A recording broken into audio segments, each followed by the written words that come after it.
Good morning, everyone. How are you? I hope you're well. Welcome to this week's episode of Pretty Lonesome. This week, I've got to just actually get straight into the episode. I don't know if I even usually do an intro. This week, we're getting straight to the core substance, okay? I was struggling for content this week. I was like, what the fuck am I going to talk to these good people about on the podcast this week? And then I was journaling and I was like, fuck it, I'll just tell them this. So verbatim today, you're getting my soliloquy. Not kidding. I wrote a soliloquy, a monologue in my fucking computer about anxiety because I'll tell you for why. My anxiety lately, I've never been this anxious. That's a lie. I've always been this anxious. I haven't been this anxious since I was like a kid. I think I know why. I think not that it really matters why. It's not that interesting why. Like, I think it's just because my schedule is going to be really busy. It's about to be fashion month. So I'm going to Milan and Paris and London. And I'm going to be away from home for like nearly 3 weeks. And I think that's just playing on my mind. It doesn't really matter. It's not very interesting. But usually I can be in the face of a tight schedule and lots of travel and be like, yippee! And this time I'm like, oh, someone's going to have to sedate me. How fun. Like, and bitch, I have sedatives, okay? I have in case of emergency. I call them my off switch because sometimes I'm insane and sometimes I have to turn her off. And I just need to know that button exists somewhere. So I have sedatives and I never take them. I haven't taken them in years. They are currently in my carry-on bag, which will be on the plane with me. Like, there comes a point in every young woman's life where she must simply carry around a sedative with her just in case she spontaneously loses her fucking mind. And that is the phase of life I'm in, and what's wrong with that? What is wrong with that? Anyway, so I've genuinely been carrying around sedatives lately, like a tranquilizer. Like, I shoot myself in the ass with a dart. Sometimes there's just no other way. Anyway, I've been anxious. That's that. And I wrote a soliloquy. You guys want to hear it? Because I was like, I don't know what to say for this week's episode because I've been busy. Usually I spend my weeks pottering around and having thoughts, and then by the end of the week, I've gathered them all my thoughts, all the fragments of thoughts. When the loose wires touch and it goes, a week's worth of that is one podcast episode. And so I potter around, my brain fizzles a few times, and then I come sit down on this couch and I'm like, okay, guess what? You guys will never believe. But I've been so anxious and I've been busy because anxiety is actually a fucking full-time job. Also, I'm going to lose my fucking mind because someone got me a little bit ill. And guys, my anxiety circulates around illness, bitch. I don't not get ill, but it's just like I haven't been ill. I haven't been around anyone ill. I fucking haven't left my house. I've been cautious because I'm like, oh my God, if I get sick over Fashion Week, the world is genuinely going to explode for me. The last time it was Fashion Week, I was so ill. I had tonsillitis and then I had the flu, but I was so ill. It was miserable. And I had my mum come with me to Paris Fashion Week. I was sweating, shaking, my tonsils were the size of golf balls. It was disgusting. And so I know I can do it again, like if I have to. It's just I would love to not. And like, I think I'm traumatized from that experience because I'm so anxious this time. And I was like going to bed last night, I sneezed like 3 times. And then as I'm laying in bed, I had a sniffle and I went like this and it sounded different. Like it sounded like there was snot in there. And I was like, absolutely fucking not. Who the fuck got me sick? And I'm still angry about it. And I think it was my gynecologist. This is the 3rd podcast episode in a row, I think, where I've mentioned my gynecologist and I love her. But it's like, I was literally racking my brain of like, who have I been around? No one, like no one. And I love to find blame whenever I get ill because otherwise I'm led to believe I put my fingers in my mouth or I didn't clean my hands before I touched my dinner, you know? And that is a big problem for me. So I have to go and find the source. And I traced it back to being at my gynecology appointment. The woman sneezed. You know why I remember her sneezing? Because I really fucked up. For the first time in my life, I was anxious enough that I didn't say bless you. She sneezed and said excuse me, and I went, that's okay. Like, she wasn't actually asking for your permission, girl. Now put your fucking feet in the stirrups. Anyways, I don't feel like ill. It's just like, even as I'm talking to you right now, I'm like battling something in the back of my throat. And I genuinely want to lose my mind over that. I actually can't talk about it. I'm going to cry. Let me not be dramatic. I hate when people are dramatic, okay? But I wrote something in my notes because I am dramatic. Okay, ready? Everyone sit down, shut up, prepare to be amazed. I feel like I'm doing a talent show. What spurred me to write this is I was like, I can't do anything. Like, I'm paralyzed. Like, I'm anxious, I'm panicking, I'm scared. I'm literally like paralyzed, and it's so frustrating. And then I hop on my phone, I'm trying to scroll through my fucking For You page, and like, I'm occasionally seeing like my coworkers, and it's like I'm seeing them do the work, and I'm like, oh fuck, I haven't moved for 3 hours. I can't. I'm literally gonna shit my pants if I get up. Like, I'm so scared. I'm being hunted for sport right now. How are you posting TikToks? And it's such a like a juvenile and irrelevant issue, and like I don't actually give a fuck that much, but it made me sad that I lose so many hours of my life. I lose so many hours of the day to this, to anxiety and being like paralyzed, that other people do not lose. And I've always been annoyed by that, because even at university, I'd be like, these bitches have more time to study than I do. Like, it's not fair. Like, everyone has more hours in the day than me, it feels like, because 3 of mine or 4 of mine every fucking day are spent having to sit down and breathe. Like, how is that fucking fair? Anyway, I kind of moved past that over the last like few years of my life and like stopped having that problem, and I just like, I didn't feel that I had that problem anymore. So anyway, I wrote this because I was like, I'm not going to be able to articulate any of this tomorrow. So I wrote it, and I said that this week I'm so anxious that I can barely get anything done. I didn't realize that my anxiety had gotten loads better over the last while. It tends to be that way. I notice it's gone, and then it's back to business, full steam ahead, and the feeling becomes a memory that I never really think about. I don't think about it to the point that I forget to realize I'm not anxious these days, and I feel like I'm in control until it comes back. And it's been ages since I had panic attacks regularly. Part of my life is panic attacks, and I don't think they'll ever go away. I think I'm wired that way, and I think I always have been. I think I've had them for as long as I can remember, and they feel like a part of me. I don't mind it either. Every couple of months I can deal with it. It even makes me feel more like myself sometimes, because every other part of me changes, and sometimes I'm unrecognizable to myself, especially since I came into my current job. When I was a teenager, I think I had a stronger sense of self than I do now, which is weird to say, but it feels true. And I discredit her as being wrong about who I was, because I disagree now with her ideas and her feelings, but the way I felt then was as true as the way I feel now. We're just different. Anyway, in a time of overwhelming change, my fear is one thing that's constant. And it's unpleasant, because even though I've had thousands of panic attacks in my life, some periods welcoming multiple of them a day, I never feel more assured that I know the course of the experience. Each one is as real as the first, and each one brings me back to a solid, never-changing version of myself. It made me sad when I realized this is part of myself that I'm now clinging to. I've been mourning myself a lot lately. I've changed so much, and mostly in good ways. I'm proud of the change. It came through learning, self-reflection, sometimes realizations that hurt. Some of it came from laughter and funny conversations. All of this goodness aside, I've departed from old versions of myself that make me sometimes feel overwhelmed and fearful. All this to say, panic attacks have become something I cling to for a sense of self.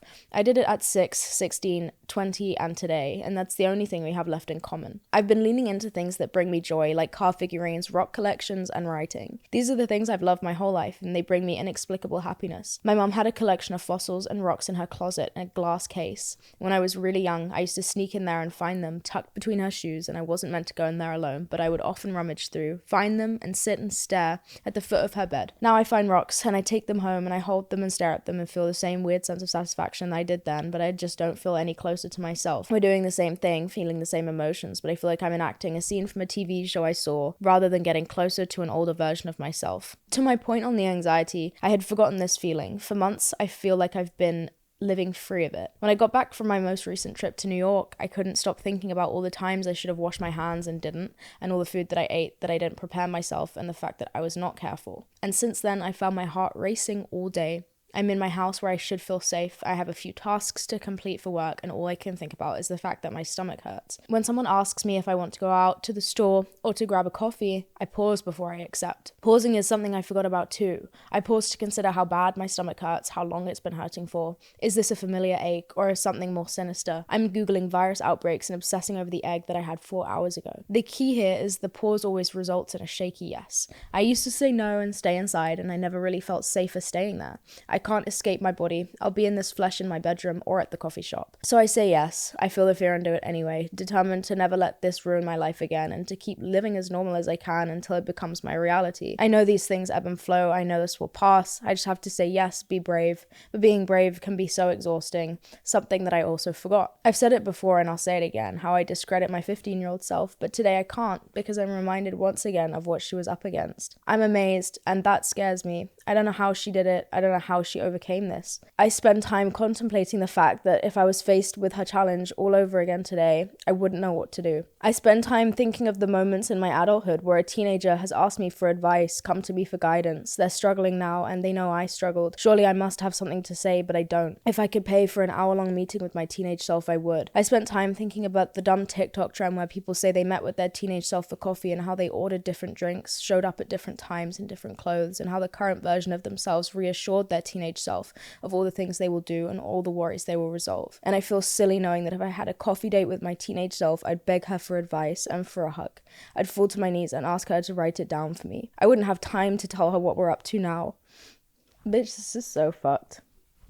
I wouldn't have time to tell her what we're up to now, or of the life and friends I've made for myself. She was on the right track with no assurances anyway. She got here with no guidance or promises. She'll be good. It's me who needs help. Back then, no one knew how to help me. My mum sent me to therapists with different methods and different ideas, and none of them could help. I know that she did it herself, and I know she's scared too. We have this in common. To this day, her advice is the only advice that can change this. I spend time thinking about how when I graduated therapy, finally back in education and finally back to normal, my therapist asked a favor of me on our last session together. He asked that I come with him to a group therapy that he hosted with other kids around my age and speak with them. Even he knew it wasn't his methods that helped me. I knew something they all didn't, and that I don't know now. I declined.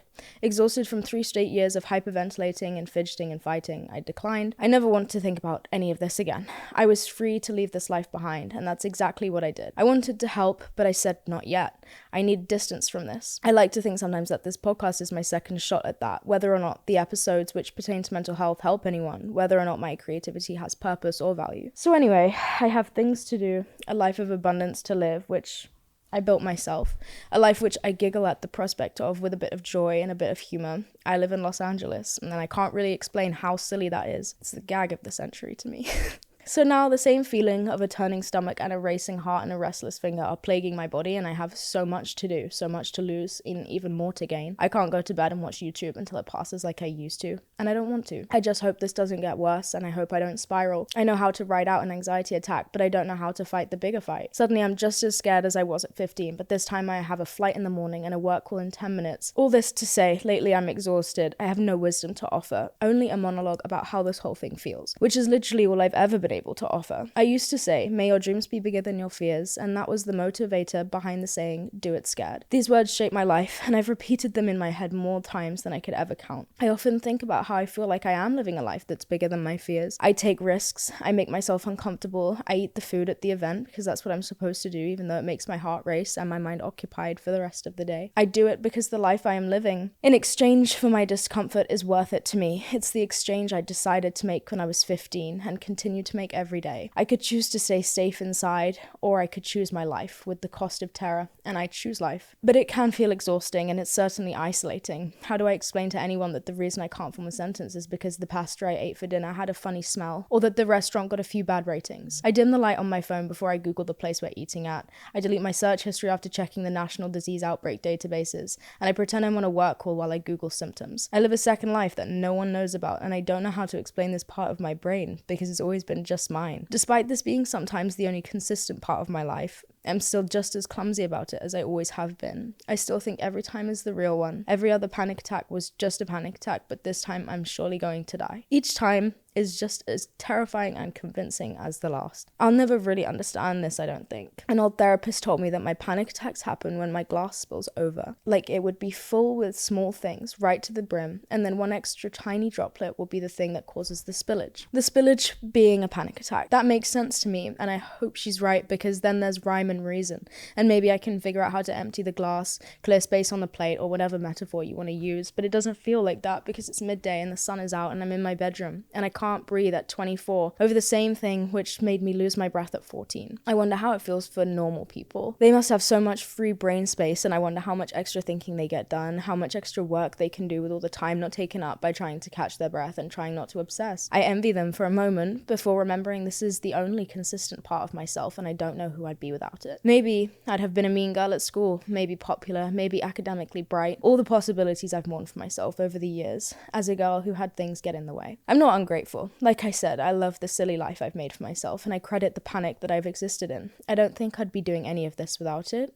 I'm actually very confident I wouldn't be. Maybe because I credit it for so much of my personhood is the reason I find comfort in it. I welcome it. I'm not in therapy. I can afford therapy. I can probably afford to have this shit zapped out of my brain like they do for people with depression. I don't know, because I've never Googled it. I Google my symptoms instead, and that's a choice. I think about the time that my mum took me at 13 to a man with crystals who said he could magically pick the anxiety out of my aura. In his tiny office, he assured me that with his help, I would be free of my disorder. I sat in his office chair as he prepped his crystals in his bowl of salt water, and I said a frantic goodbye to myself. I ran around inside my own brain, trying to take photos of it, to remember it, unsure of who I'd be without this panic, like I was about to lose something precious even though I hated it. When he started, I folded my arms and crossed my legs. He told me to uncross and unfold. My body was subconsciously protecting itself from him, not willing to let him change it. Reluctantly, I uncrossed and unfolded, and I allowed him to work. That same evening, I went with my mother and my sister to the park across from his office. My mum tells me it was the first time she saw me come back, like I'd been missing. She refers to those years as if I went missing all the time.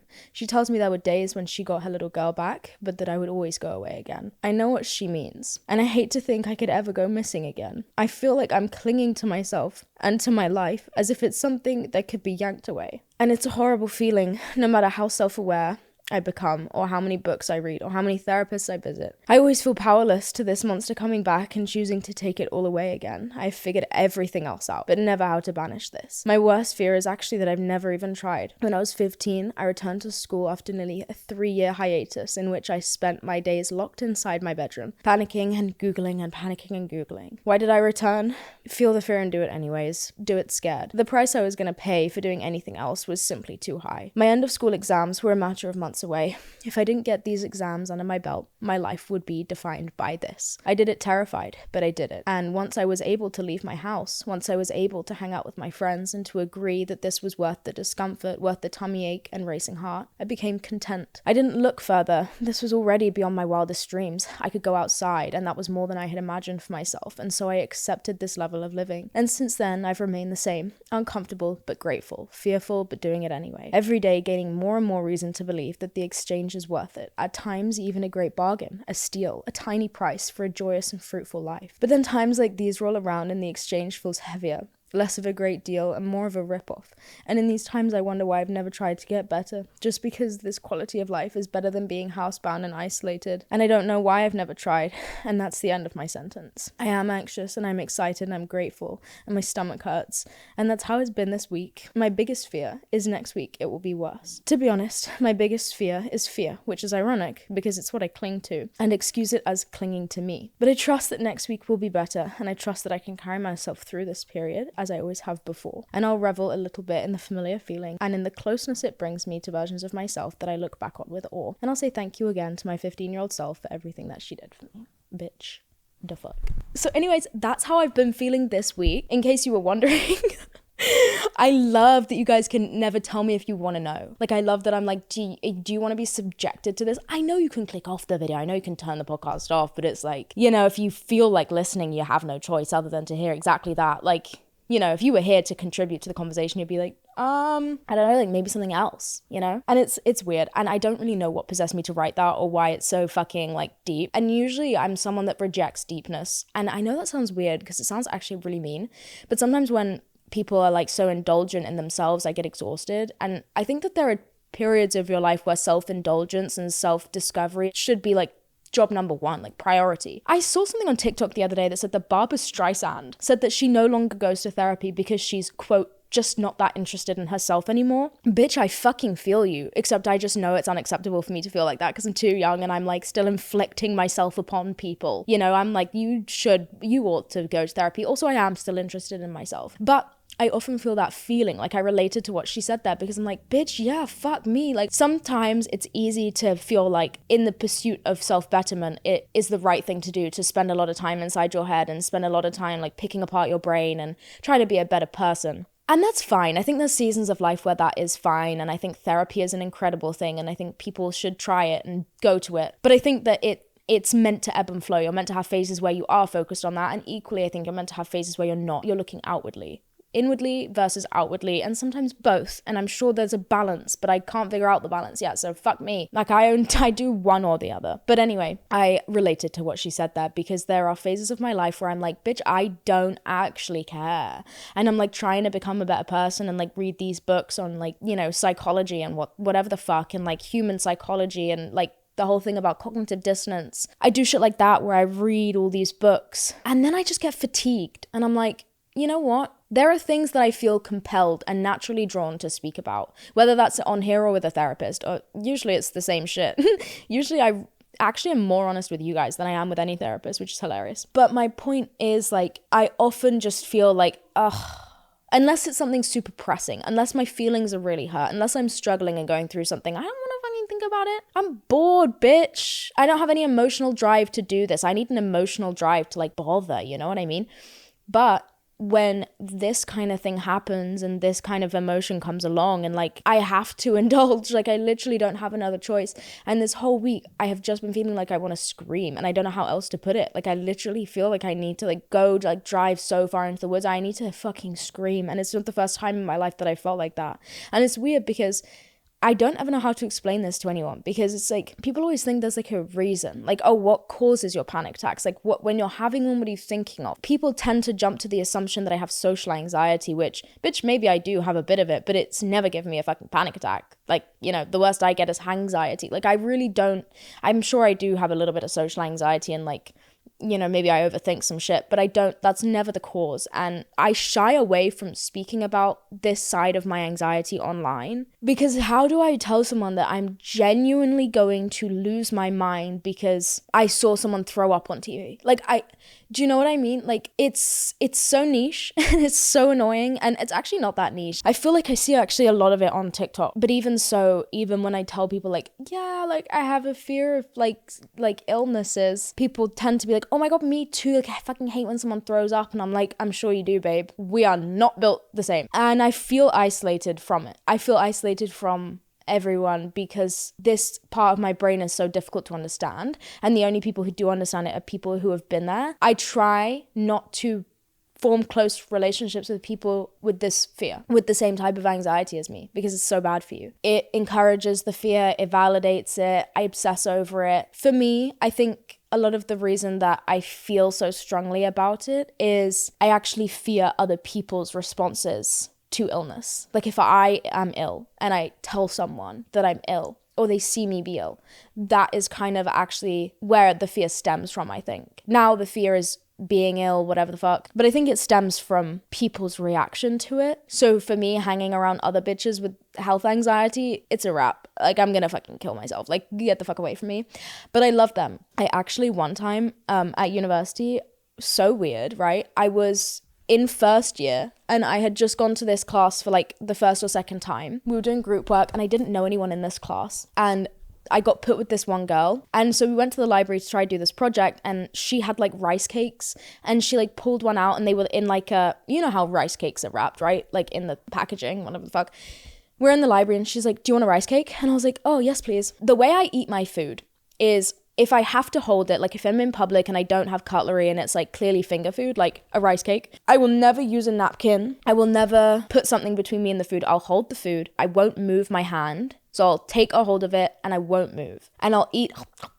And then when I get to the part that my fingers are holding, I'll stop and I'll put that bit in the bin. And this to me is like an on-the-go hygiene practice because if I can't get somewhere to wash my hands properly and I'm like gonna freak out, then I've given myself the bubonic plague, okay? Then that's the best route for me to take. And usually when someone hands me food, that's a stressful experience for me because now their hand has touched the food and now there's 2 points of the food that I'm not gonna eat and it looks crazy. to someone who doesn't know what the fuck I'm up to. And so usually I decline most snacks people offer me, especially if it's like in a wrapper or in a package and I'm gonna have to like go in and get it. Like if it's a crisp or something, I'm like, no, it's fine. Anyway, this girl fucking shimmies the rice cake up out the packaging from the outside of the packaging, so she's not touching it. Shimmies it up so that it's pointing out the top and then hands it to me within the packaging. And I take it, so now the only person that's touched it is me. And I'm like, wow, thank you. And I eat, and then the bit where I'm holding, I don't eat it. So I'm sat there talking to her before I get up to find a bin, and I'm just holding this bit of the rice cake. She stops me and she goes, why are you doing that? And I was like, no one's ever clocked me before. No one ever notices that I do this. No one ever. No one notices that I do this. I do it around everyone I meet. I never change. And it takes people years sometimes to be like, you always leave that bit of food, huh? They never notice. The only time people notice is when I eat chocolate fingers. If you don't know what chocolate fingers are, I'll put a picture, but they are delicious. And I go and then put the little bit back, and people always notice because I eat the whole box at once. It's noticeable, okay? And that's usually the giveaway. I eat a lot of chocolate fingers, by the way. But anyway, she's like, why are you doing that? And I was like, I've never been clocked before, okay? I felt like I got outed. And I was like, oh, I have this really weird thing, crazy story. Okay, don't think I'm crazy. And she pulls out her hand like a scene from a movie. The bitch is doing the same thing with her rice cake. She was like, I think I do the same thing as you. I've never seen anyone else do this. I was like, oh. She was like, oh, bitch. I was like, do you have OCD? Do you have like hypochondria?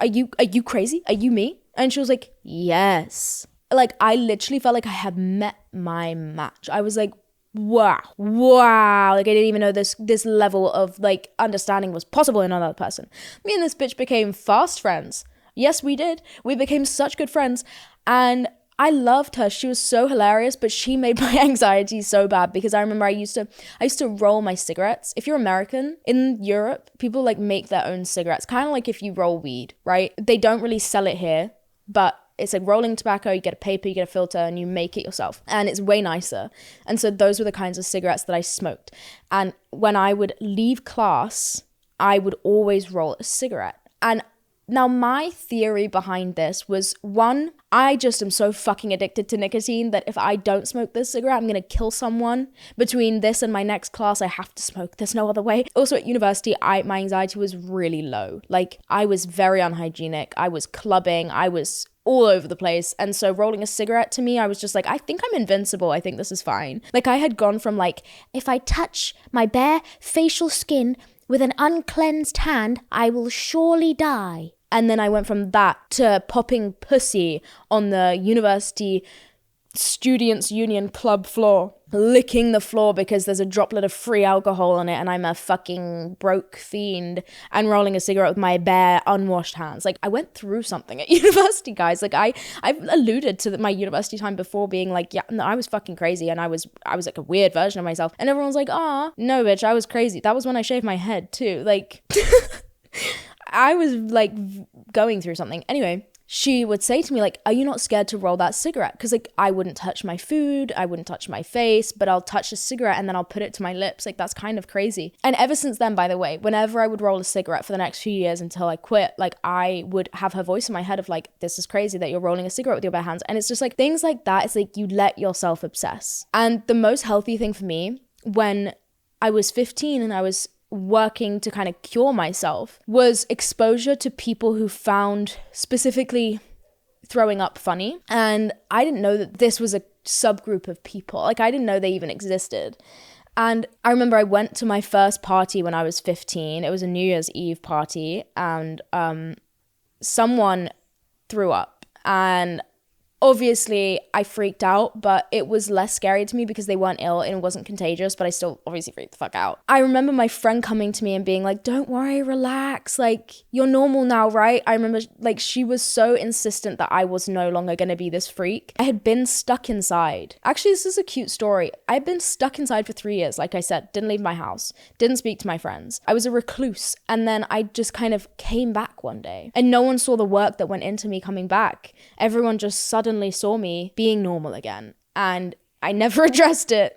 Gag of the century. Never fucking addressed it. And I had this one friend, and she was such a good friend at the time to me, and she was such a party animal. She came up, and I wasn't. Never had a drink in my life. She came up to me, and she invited me to a party that she was throwing. And I was like, okay. And it was the first party of my life, and she was so much more popular and cool than me, and she was like a childhood friend, and I drifted from her. And she extended this invite to me very generously to her party. And I was like, okay, I'll come. And I turn up, and I remember that she took my coat off. Her and her best friend at the time, they took this ugly denim jacket that I was wearing off my shoulders. And the reason being, I was wearing this like god-awful grey dress underneath with a big push-up bra. I look crazy. My hair was dyed black at this point in my life, by the way. And it's like singed the fuck off. Like, it's the kind of hair that it sits like this on my head. She takes my jacket off, and she's like, you can't wear like this dress and put a jacket over the top. Like a 15-year-old girl just being so nice to me, just trying to encourage me and make me feel comfortable and welcome. So she takes my jacket off, and she's like, come on, show your dress off. And then my other friend comes up to me, and she says, I'm just so glad that you're back. And like I wrote in that fucking soliloquy, was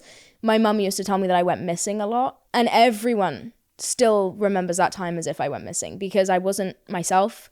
I went from like a sweet child to someone that was fighting like very adult problems very quickly, and I just shut off completely from the world, from my family, from my friends, from everyone. No one could get to me, you know? I wouldn't speak to anyone. I wouldn't look at anyone for like 3 years. And it was because I was scared. Like, I just didn't know what to do, and I couldn't function. I was like constantly in flight. Like, I was in fight or flight for years. It was so exhausting. My friend came up to me at this party, and she said, I'm just so glad that you're back now.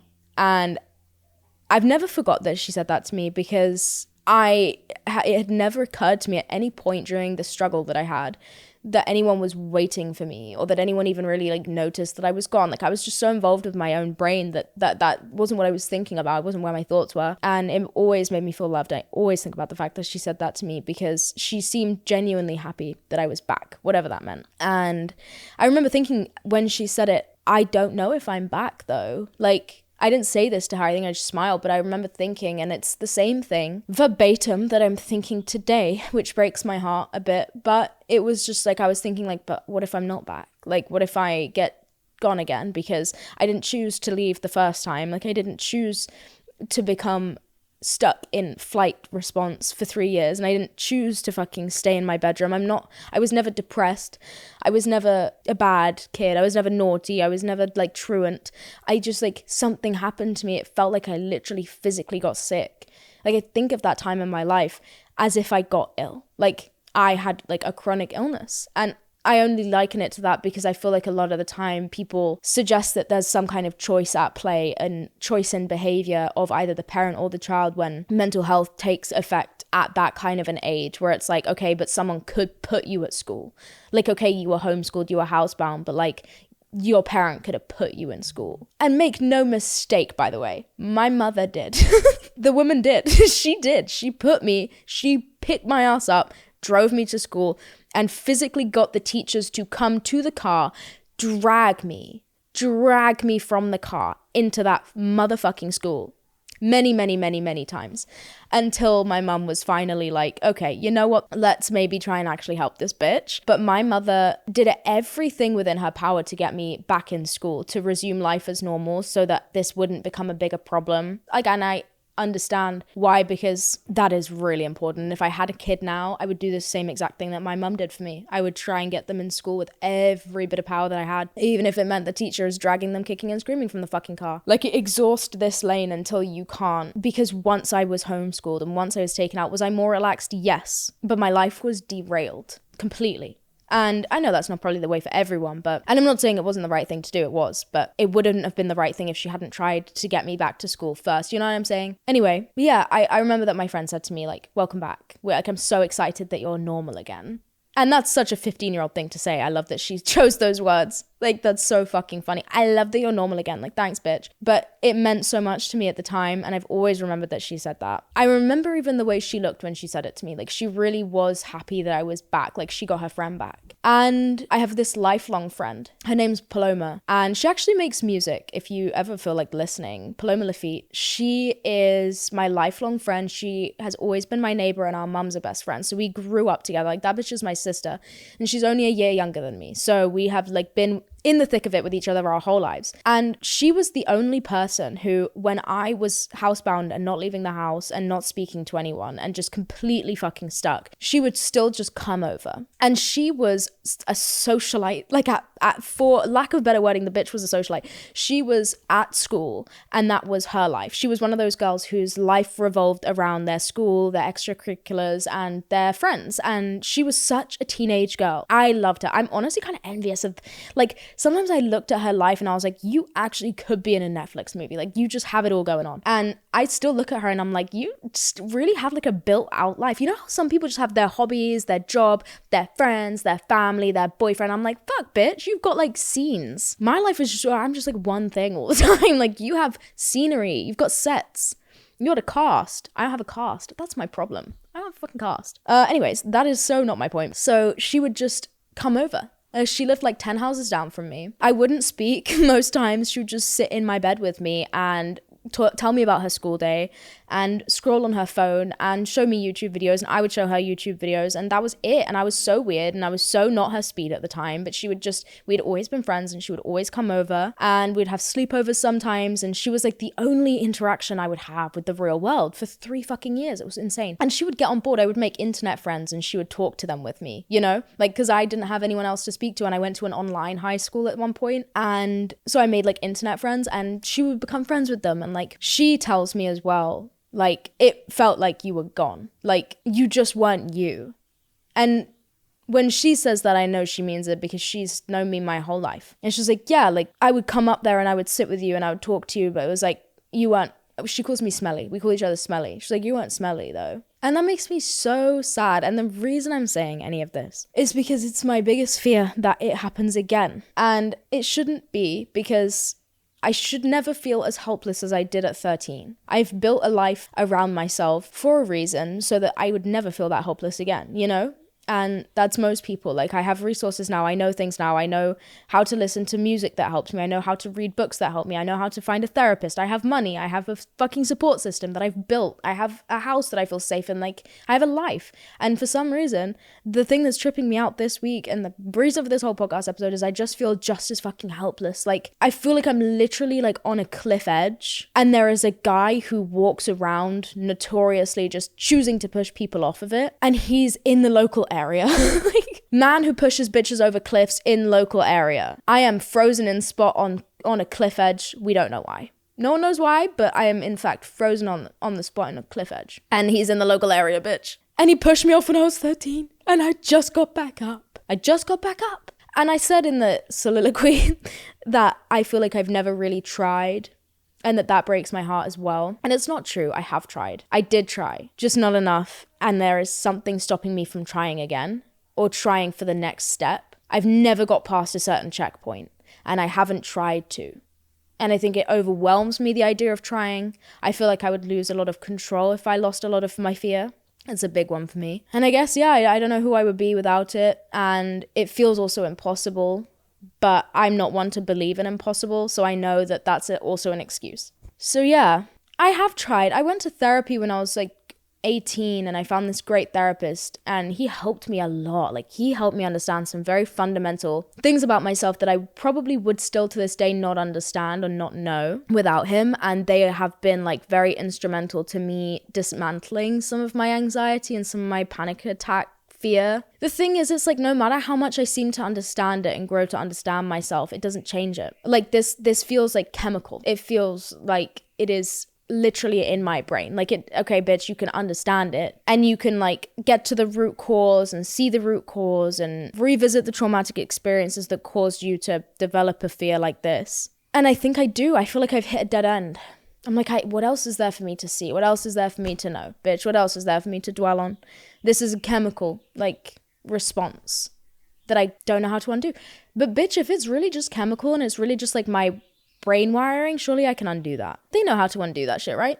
By now. Hey, it's like I said, we've been to the moon, but they can't even make AI robots look fucking normal. How does that make sense? We've been to the moon, but you can't just like laser beam one of my fucking brain synapses so that I won't have a fucking panic attack every day. You can laser off the hair on my fucking gooch, but you can't like one of my synapses, one of my neurons. Get rid of it, okay? Well, I actually feel slightly better for getting that off my chest. I don't know why, but I do. Fuck, I forgot to take my meds this morning. I'm gonna go take my meds and then I'm gonna go finish packing because then I'm going to Milan in a few days and I think if I pack, I will feel less overwhelmed. So we gotta be proactive about this shit, baby.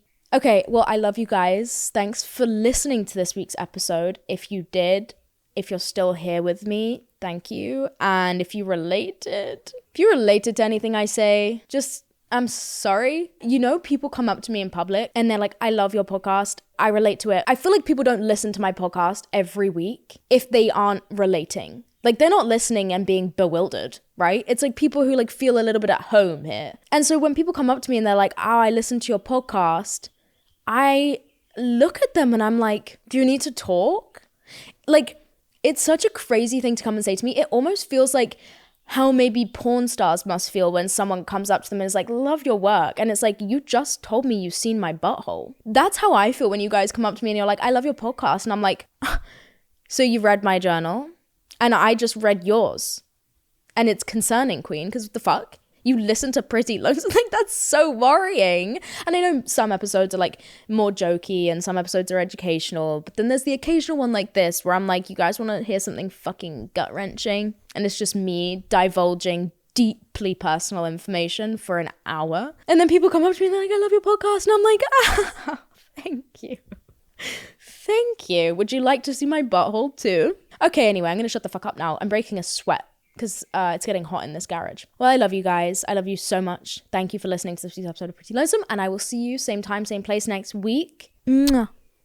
Bye-bye. Bye-bye.